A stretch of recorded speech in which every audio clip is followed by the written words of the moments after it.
이 책의 저자인 수정 K는 조용한 책벌레였다.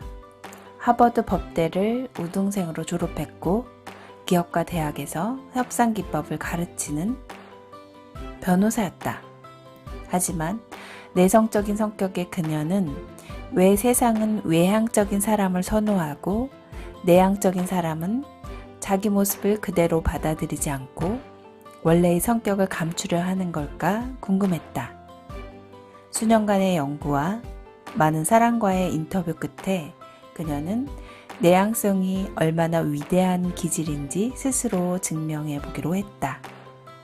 성공이 보장되는 월스트리트의 변호사 세계를 떠나 작가의 길로 들어선 것이다.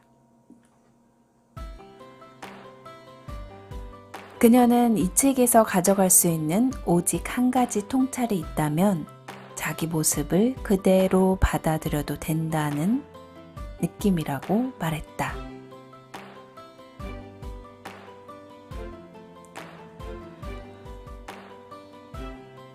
자, 그럼 루이스 캐럴의 이상한 나라의 앨리스가 탄생할 수 있었던 이유를 들려드리겠습니다. 자신이 내향적인 사람이든 아니면 내향적인 사람을 사랑하거나 그런 사람과 함께 일하는 외향적인 사람이든 이 책에 언급된 통찰들이 도움이 되었으면 좋겠다. 다음을 청사진으로 삼아보자. 사랑은 필수지만 사교성은 선택이다. 가장 가까운 사람과 가장 아끼는 사람들을 소중히 하자. 자신이 좋아하고 존중하는 동료들과 일하자. 새로 알게 된 이들 중 자신이 좋아하는 부류에 해당하는 사람이나 같이 있으면 즐거운 사람이 누구인지 살펴보자. 그리고 모두와 어울려야 한다고 걱정할 필요는 없다. 관계는 누구에게나 행복을 가져다 주지만 양보다는 질을 우선하자. 삶의 비결은 적절한 조명이 비치는 곳으로 가는 것이다. 누군가에게는 브로드웨이의 스포트라이트가, 누군가에게는 등불을 켠 책상이 그런 장소일 것이다. 타고난 장점을 활용하여 자신이 사랑하고 중요하게 여기는 일을 하자. 문제를 해결하고 예술 작품을 만들고 깊이 생각하자. 자신이 세상에 어떻게 기여할 수 있을지 생각하고 그것을 실천하자. 그러기 위해 공개 강연이나 인맥 쌓기 등 불편한 활동을 해야 한다면 그래도 하자. 하지만 그것이 어렵다는 점을 받아들이고 좀 더 쉽게 할 수 있도록 교육을 받고 그 일을 마쳤을 때 자신에게 보상해주자. TV 앵커 자리는 그만두고 도서관학 학위를 따자. 하지만 앵커라는 일을 사랑한다면 그 일에 필요한 외향적인 모습을 만들어내자. 인맥 형성 모임에서 염두에 두어야 할 기본 규칙은 이것이다. 명함만 잔뜩 받아오기보다는 한 명이라도 제대로 관계를 형성하는 편이 훨씬 낫다. 모임이 끝나면 집으로 달려가 소파에 늘어지자. 회복 환경을 만들어 두라는 의미다. 사랑하는 사람들이 누군가와 어울리고 싶어 한다면 그것을 존중하되 홀로 있고 싶어 하는 자신의 필요도 존중하자. 자유 시간에는 해야 한다고 생각하는 일이 아니라 하고 싶은 대로 하자. 12월 31일 저녁에도 혼자 있는 것이 좋다면 그렇게 하자. 위원의 회의는 빼먹자. 길 가다가 우연히 지인을 만나 무의미한 잡담에 얽히고 싶지 않다면 방향을 바꾸자. 읽고 요리하고 달리자. 이야기를 쓰자.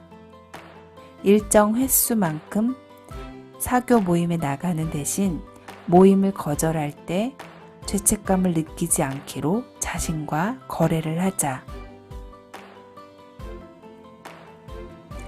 당신의 아이가 조용하다면 아이가 새로운 상황과 사람을 접하도록 도와주되 평소에는 자신의 모습 그대로 지내게 내버려 두자.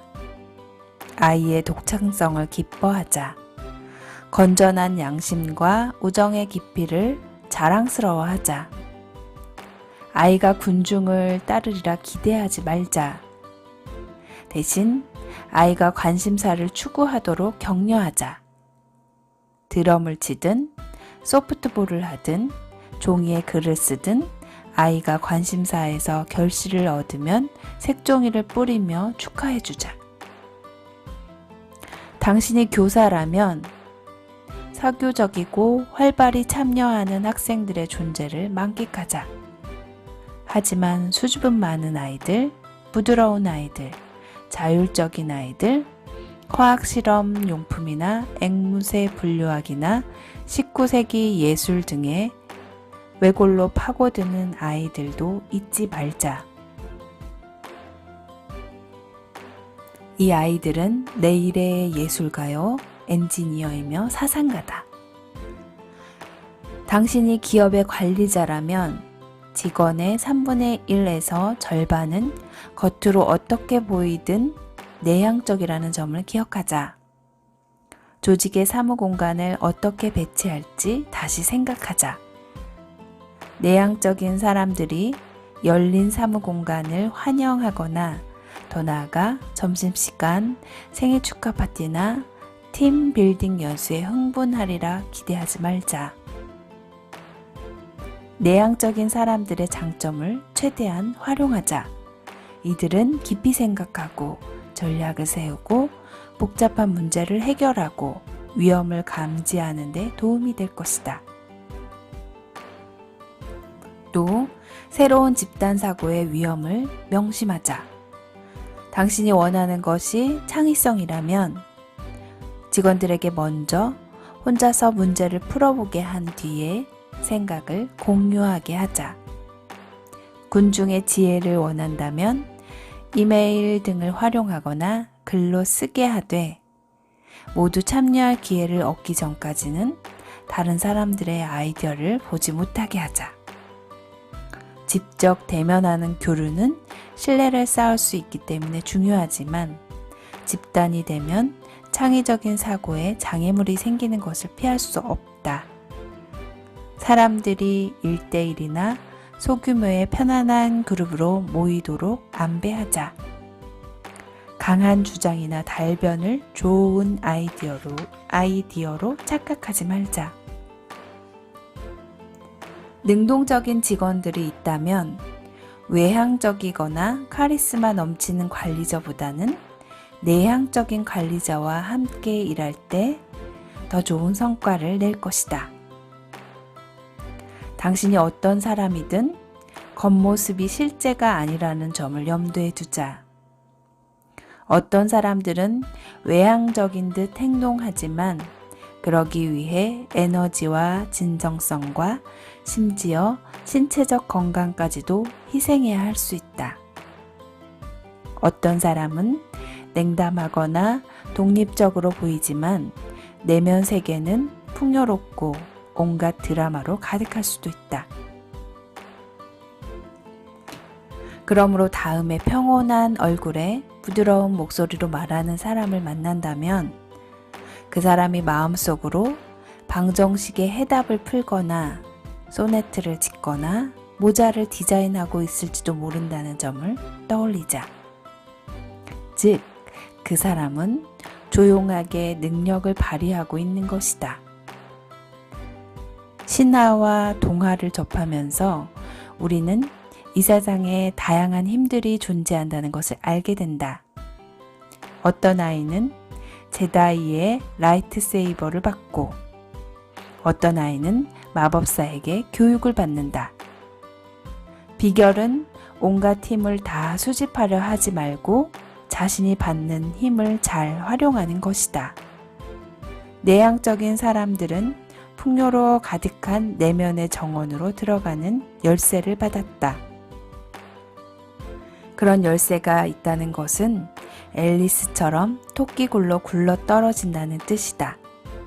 앨리스는 스스로 원해서 이상한 나라로 간 것이 아니었다.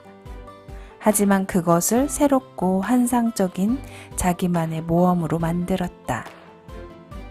그나저나 루이스 캐럴도 내향적이었다.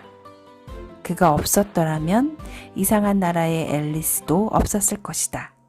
그리고 지금쯤이면 그 정도는 놀랄 일도 아닐 것이다.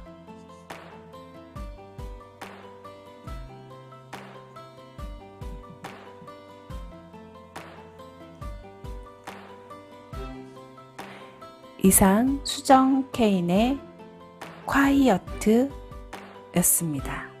끝까지 시청해 주셔서 감사합니다.